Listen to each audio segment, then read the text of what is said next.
बिस्मिल्लाहिर्रहमानिर्रहीम। अस्सलाम वालेकुम नादरीन, आप यूट्यूब चैनल देख रहे हैं। मैं इमरान ख़ान हूँ। अब इमरान ख़ान साहब का जो आज़ादी मार्च है उसका आखिरी मरहला शुरू हो गया। मैं अब पेशावर पहुँच गया हूँ। इसकी कवरेज मैं करूँगा और आप तक इतलात पहुँचाऊँगा।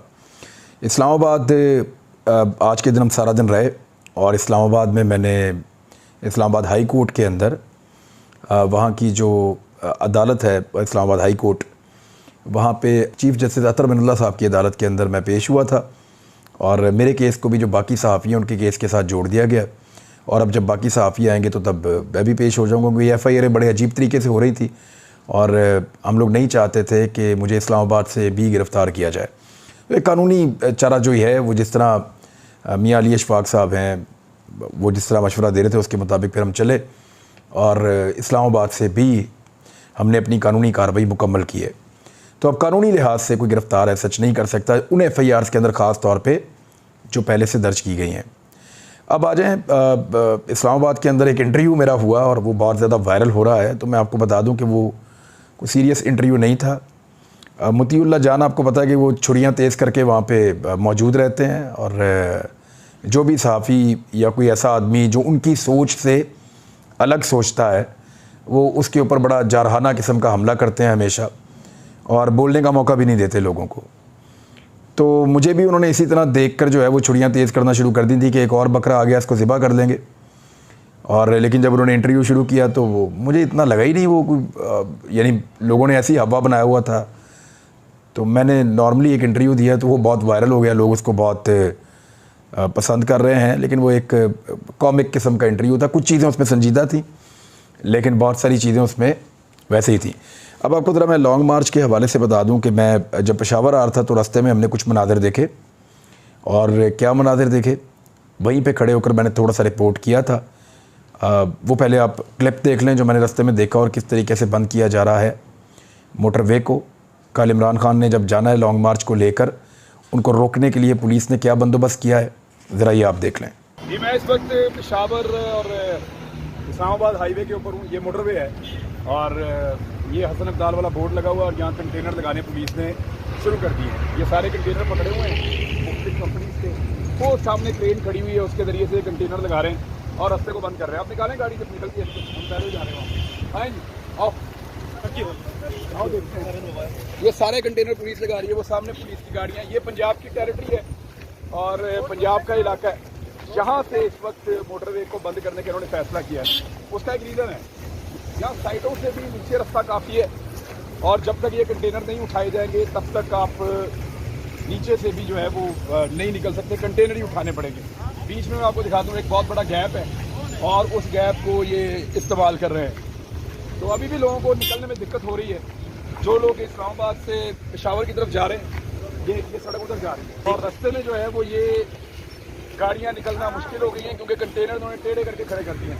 आए मैं आपको दिखाता हूँ आगे। अच्छा, इस तरफ जो है ये थोड़ा सा इन्होंने रास्ता खोला हुआ है और यहाँ से एक एक करके गाड़ी निकल रही है। जिस वक्त ये वाले कंटेनर जो सामने खड़े हैं तो यहाँ बंद करेंगे और ये उसका ब्लॉक हो जाएगा। उसके बाद फिर आप नहीं यहाँ से गुजर सकेंगे। हाँ, जो पेशावर से आने वाला रास्ता है वो पूरी तरह बंद कर दिया है। और कैसे बंद कर रहे हैं वो मैं आपको दिखाता हूँ। पहले बैरियर्स, फिर कंटेनर्स और उसके बाद नीचे जो है वो ये सारा, क्योंकि दरिया का एरिया है और दरिया की वजह से नीचे से गाड़ियां आ नहीं सकती। मैं आपको दिखाता हूँ।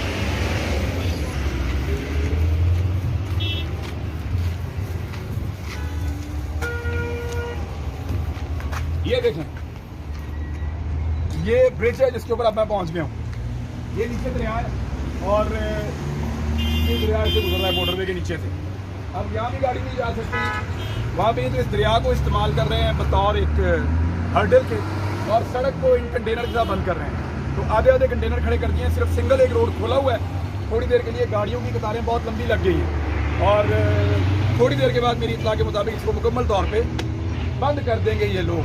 ये लाहौर पुलिस की गाड़ियाँ हैं और अब आपको ज़रा साफ नजर आएगा। इधर आगे लाओ, ये देखें, ये नीचे दरिया है, इसके ऊपर ये ब्रिज है। आधा ब्रिज इस तरफ है, ये एक ब्रिज यहाँ है और दूसरा यहाँ है। ये बारीक दो सड़कें हैं। यहाँ पे इन्होंने फेंकी हुई है ये रेत। इस रेत को भरेंगे कंटेनर्स के अंदर और इस तरह कंटेनर हो जाएंगे वजनी, उनको उठाना हो जाएगा मुश्किल। वो आपको क्रेन नज़र आ रही है, उस क्रेन के ज़रिए से इन कंटेनर को यहाँ बिछाया जा रहा है। इन ब्रिज को पूरी तरह से वो कंटेनर लगा के 8-8, 10-10 कंटेनर लगा के पूरी तरह से इन पुलों को बंद कर देंगे। इसके बाद यहाँ से गुजरने के लिए जब तक कि सरकारी मशीनरी नहीं होगी या कोई कंस्ट्रक्शन मशीनरी को तगड़ी नहीं होगी, तब तक इनको उठाना मुमकिन नहीं होगा। और नीचे जो दरिया का एरिया है वहाँ से गाड़ियों का जाना तकरीबन मुमकिन नहीं है। ये पुलिस है, ये पंजाब पुलिस, ये लोग ये सारी कार्रवाई कर रहे हैं। तो ये जो कुछ भी हमने मोटरवे के ऊपर देखा, मैंने आपके साथ शेयर किया। अब कंटेनर्स की जो लेयर्स हैं वो ज़्यादा हैं और इनको उठाने के लिए क्या खैबर पख्तूनख्वा से जो पाकिस्तान तहरीक इंसाफ का एक कारवां आएगा वो इनको उठाने की सकत रखता है। तो कुछ मैं आपको इतलात दे दूं कि उनका पूरा बंदोबस्त है, उनको पता है कि पुलिस को कैसे एंगेज करना है। मैंने यहाँ पे आने के बाद उसको मद्देनज़र रखा कि रास्ते में मैंने क्या देखा और फिर मैंने यहाँ पे पाकिस्तान तहरीक इंसाफ की तैयारियाँ देखी, तो मुझे आइडिया हो गया कि मुकाबला होगा। ये ऐसे वन साइडेड नहीं होगा कि आप पुलिस फोर्स इकट्ठी करें और वो लोगों को बिल्कुल स्टक कर दें और रोक लें। मुझे ऐसा लगता है मुकाबला होगा, लेकिन लंबा हो सकता है क्योंकि पुलिस फोर्स बहुत बड़ी तादाद में इकट्ठी की जा रही है। 3 मुख्तलिफ ब्लॉकेजेज़ हैं। एक पहली रुकावट है, अगर उसको दूर करते हैं तो दूसरी है, दूसरी के बाद तीसरी है। यहाँ पे कुछ लोगों की बड़ी अहमियत बढ़ जाती है, ख़ास तौर पे वो लोग जिनका ताल्लुक वाह कैंट के इलाके से या टेक्सला के इलाके से या उसके साथ जो अटक का एरिया है, जो वहाँ पे लोग मौजूद हैं और कारकुन मौजूद हैं, उनकी अहमियत बहुत ज़्यादा बढ़ जाती है क्योंकि वही बाउंड्री लगती है पंजाब की और खैबर पख्तूनख्वा की सवाबी से पहले। तो अगर वो लोग पुलिस को एंगेज करेंगे तो आसान हो जाएगा काम, ये दिखाई दे रहा है पाकिस्तान तहरीक इंसाफ के लिए। दूसरी जानिब मैंने पुलिस को उस तरह नहीं देखा जिस तरह मैंने 2017 में देखा था PMLN के दौरे हुकूमत में। मुझे थोड़ी बददिली नज़र आई पुलिस में और ऐसा लग रहा था कि ज़बरदस्ती उनको ये काम करना पड़ रहा है। कंटेनर्स को उन्होंने वज़नी कर दिया है, लेकिन यहाँ जब हम पहुँचे पेशावर में और हमने पता किया तो पाकिस्तान तहरीक इंसाफ के पास भी इन कंटेनर्स को उठा के बाहर फेंकने का पूरा बंदोबस्त मौजूद था और वो चीज़ें यहाँ से रवाना हुई हैं उस इलाके के लिए और कल किसी वक्त जो है वो ये ऑपरेशन शुरू हो जाएगा। देखना यह है कि इमरान खान साहब कितनी देर तक यहाँ पे रुकते हैं और फिर कैसे आगे बढ़ते हैं, ये बहुत इंपॉर्टेंट चीज़ है। मोबाइल फ़ोन सर्विसेज जो हैं वो बंद करने का फ़ैसला किया गया है। इसमें वज़ीर आला पंजाब जो हमज़ा शहबाज इस वक्त मौजूद हैं, हालांकि उनके ख़िलाफ़ जो है वो एक फ़ैसला आने वाला है, किसी वक्त भी आ सकता है। उन्होंने 350 मकामात पर पंजाब पे इंटरनेट बंद करने के लिए मशवरा दिया है और उसके लिए अहकामात जारी किए हैं कि ये 350 पंजाब के मकामात हैं, यहाँ पे आप इंटरनेट बंद करते हैं। जबकि लाहौर के अंदर सिर्फ उन्होंने 20 मकामात के ऊपर इंटरनेट बंद करने का कहा है। दूसरी जानिब जो है वो शाह महमूद कुरैशी साहब ने कहा कि इदारे अपने आप को अब गैर जानिबदार रखें और जो उनका काम है सरहदों की हिफाजत वो वही काम करें और हमें हमारा काम करने दें। और इस्लामाबाद में जो गिरफ्तारियां करने और कारकुनों को हिरासा करने के हवाले से हाई कोर्ट जो इस्लामाबाद की है उन्होंने मना कर दिया है। मैं वहीं पे मौजूद था जब ये सारी प्रोसीडिंग आज चल रही थी, जबकि कुछ फ़ौजियों के काफ़िले भी आ रहे हैं, रिटायर फ़ौजियों के। उनमें lieutenant general retire Ali Quli Khan हैं जो लीड कर रहे हैं। उसके अलावा मुझे कुछ और नाम मिले हैं जो एक बहुत बड़ा फ़ौजियों का, रिटायर फ़ौजियों का एक कारवां है, उनके साथ उनके फैमिली मेम्बर्स भी मौजूद हैं और वो लोग भी आने वाले हैं। और इसके अंदर जनरल हारून पाशा वो लीड कर रहे हैं अपनी फैमिली के साथ, दोस्तों के साथ, और 25 तारीख को वो लीड करेंगे हकीकी आज़ादी मार्च के लिए। और इसमें 5 3 स्टार जनरल्स मुबैना तौर पे बताए जा रहे हैं रिटायर, और इसके बाद 18 2 स्टार जनरल्स बताए जा रहे हैं रिटायर्ड, और 44 ब्रिगेडियर्स बताए जा रहे हैं रिटायर्ड, और 200 कर्नल्स और लेफ्टिनेंट कर्नल्स बताए जा रहे हैं जो रिटायर्ड हैं। तो ये सैकड़ों की तादाद में बन जाते हैं कि 3 स्टार्स 2 स्टार्स जनरल्स, ब्रिगेडियर्स और कर्नल्स और लेफ्टिनेंट कर्नल्स, ये सारे लोग जो हैं वो आगे बढ़ रहे हैं और 25 तारीख को इस्लामाबाद के अंदर ये मुजाहरे के अंदर शामिल होंगे। इमरान खान साहब ने जो कॉल दी है उसके अंदर। तो ये जो रिटायर फ़ौजी हैं इन्होंने कुछ लेटर भी लिखे हैं, कुछ बड़े सख्त किस्म के इन्होंने रिमार्क्स भी दिए हैं और फौरी तौर पे पाकिस्तान में इंतखाबात का मुतालबा किया है, और साथ ही साथ इन्होंने ये भी किया। एक और रुकावट हमने देखी जो नई तैयार की गई है इम्पोर्टेड हुकूमत की जानिब से, वो लुक लेकर आए बहुत सारी जिससे सड़क बनती है। वो उस लुक को पिघला रहे थे और पिघलाने के बाद उस लुक को सड़क पे बिछा के उसके ऊपर शीशे खड़े कर रहे हैं, टूटी हुई बोतलों के शीशे, ताकि अगर कोई गाड़ी आए तो वो शीशे के साथ टकरा के उसके पहिए जो हैं वो फट जाएं उसके टायर और वो आगे ना बढ़ सके। देखिए ये बड़ी ख़तरनाक चीज़ है क्योंकि ये शीशे बाद में पूरी तरह साफ़ नहीं हो सकेंगे। अगर खुदा ना खास्ता कल को गाड़ी स्पीड में 120 पे जाती है और वो उसका टायर बर्स्ट हो जाता है तो बड़ा खौफनाक हादसा हो सकता है किसी भी फैमिली के साथ या किसी भी इंडिविजुअल के साथ जो वहाँ पे गाड़ी चला रहा होगा। लेकिन हर किस्म के टैक्टिसेस इस्तेमाल किए जा रहे हैं। ऑयल कंपनियों ने तेल की तरसील रोक दी है। आने वाले दिनों में पाकिस्तान के अंदर जो है वो पेट्रोलियम मसनूआत की शॉर्टेज भी हो सकती है। ये भी एक बड़ा अहम फैक्ट है। पाकिस्तान तहरीक इंसाफ के लोगों ने अपनी अपनी गाड़ियाँ भी फुल करवा ली हैं और अपने अपने पास पेट्रोल भी मुहैया कर लिया है। दूसरी जानिब जो हुकूमत है उसको बहुत जल्दी है और उन्होंने 2 बड़े इंपॉर्टेंट काम अपनी काबीना में किए हैं। नंबर 1, उन्होंने इलेक्शन तरमीमी बिल 2022 को मंजूर कर लिया है। यानी ओवरसीज़ पाकिस्तानियों के वोट का हक ख़त्म करना हो या इलेक्ट्रॉनिक वोटिंग मशीन को ख़त्म करना हो तो उस पर काबीना ने इसको मंजूर कर लिया है और किसी भी दिन असम्बली के अंदर से इसको पास करवा लेगी हुकूमत और फिर हुकूमत की जान छूट जाएगी उन चीज़ों से जो इमरान खान साहब कर रहे थे। फिर काबीना में जो है वो काबीना और ब्यूरोक्रेसी ने नैब को ख़त्म करने पर भी इत्तफाक कर लिया है। आने वाले दिनों में नैब को भी ख़त्म किया जाएगा और 2 मार्च तक का मैंने आपको टाइम बताया था कि मैक्सिमम ये हुकूमत अपने आप को घसीट के 2 मार्च तक ले जा सकती है। तो वहाँ पे जो है वो काबीना ने और ब्यूरोक्रेसी ने फ़ैसला किया है कि नैब को अब आगे नहीं चलाया जाएगा बल्कि इसकी मियाद पूरी होने के बाद एक मखसूस मियाद होती है जो सदर पाकिस्तान एक जारी करते हैं। उसके बाद जो है वो अब चाह रहे हैं कि फ़र्दर नैब काम ना करे और इसको अमली तौर पे ख़त्म कर दिया जाए। पंजाब में और सिंध में दफ़ा 144 को नाफिज कर दिया गया है। अस्पतालों के अंदर इमरजेंसी नाफिज कर दी गई है क्योंकि लड़ाई के इम्कानात लगातार बढ़ते चले जा रहे हैं। मरीम नवाज़ साहबा ने कुछ स्टेटमेंट दिए हैं वो मैं आपके सामने रख देता हूँ, लेकिन स्टेटमेंट देने से पहले उन्होंने ARY का माइक उठवा लिया था। ये उनका जमहूरी रवैया है कि यहाँ से ARY का माइक उठा लो और फिर राना सनाउल्लाह की धमकी भी वो लगा रही हैं सबको। ये भी एक बड़ा गैर जमहूरी रवैया है, आपको पता है। इमरान खान साहब को ताने दिए गए कि कौम के बच्चों को आप बाहर निकाल रहे हैं और आपके अपने बच्चे कहाँ हैं।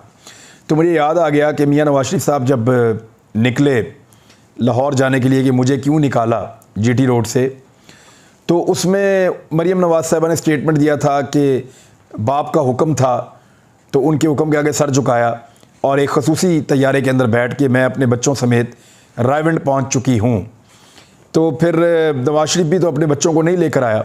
हसन और हुसैन नवाज तो कहते हैं हम तो गैर मुल्की शहरी हैं और वो भी नहीं आना चाहते। तो इमरान खान का तो आपको पता है कि उनकी तलाक हो गई थी बहुत पहले और उनके बच्चों को छोटी उम्र से ही उनकी वालदा ने वहाँ पाला है। तो इमरान खान साहब के बच्चे और नवाज शरीफ के बच्चों में कुछ फ़र्क तो है। दूसरा, मरीम नवाज़ ने कहा कि इमरान खान को गिरफ़्तार ना किया जाए, देखते हैं इसमें कितना दम है। तो एक तरफ तो इमरान खान साहब दर्द-ए-सर वाकई बने हुए हैं। आज मैंने मरीम नवाज़ साहबा को पहली मरतबा इदारों की मिन्नतें करते हुए देखा है और परेशान देखा है। इससे पहले मैंने ऐसा नहीं देखा। मरीम नवाज़ साहबा ने कहा कि कानून नाफिज करने वाले इदारों पर हमलों की इमरान खान साहब उनको धमकियाँ दे रहे हैं इनके लोग और इदारों को गालियाँ दे रहे हैं, इसके हक़ में फ़ैसले ना दें। यानी इमरान खान साहब के बारे में उनका कहना है कि क्योंकि इमरान खान इदारों के ख़िलाफ़ गालियाँ दे रहे हैं, उनके ख़िलाफ़ बयानात दे रहे हैं, तो उनके हक़ में फ़ैसले ना दिए जाएँ। गालियाँ तो मैंने इमरान खान के मुंह से नहीं सुनी, शिकवे ज़रूर सुने हैं। तो उन्होंने कहा जी उनके हक़ में फ़ैसले ना दें। हुकूमत नहीं, एस्टेब्लिशमेंट के ख़िलाफ़ मार्च कर रहे हैं। अब इमरान खान साहब कहते हैं कि इम्पोर्टेड हुकूमत को वो गिराएंगे और जो रजीम चेंज ऑपरेशन के नतीजे में पाकिस्तान में हुकूमत एक अमेरिका ने बनाई है उसको वो नहीं चलने देंगे।